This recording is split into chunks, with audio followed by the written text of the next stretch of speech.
I'm going to demonstrate how to do the deep squat, pails and rails. To get to the starting position, I want you to be right outside of hip width. For those that have a hard time dropping into the bottom of a squat, you can go a little wider. Depending on where you start, feet are going to be slightly turned out. That's so our legs can be in a little bit of external rotation.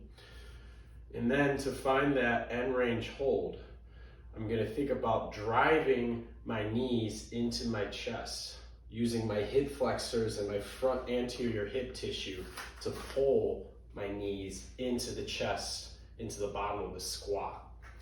So I'm going to start off, I'm going to drive my feet through the floor, and then I'm pulling my knees into my chest, and I'm making sure I'm keeping my torso as upright as I can. I don't want to fold.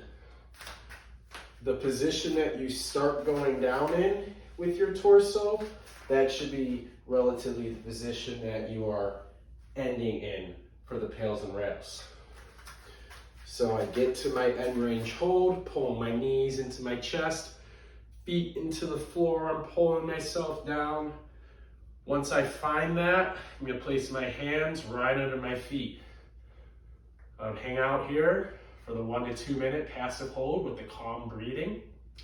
And then I'm going to start my pails contraction, which that's going to be pushing myself away from the floor as if I was going to stand up. However, my hands are blocking myself because they're hooked under my feet. So I get into there, start my pails contraction starting at 0% and slowly ramping up to a comfortable 100. I hold that max pails contraction for 10 to 15 seconds.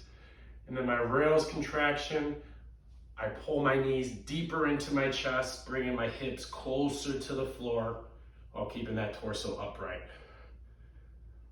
That will be 10 to 15 seconds.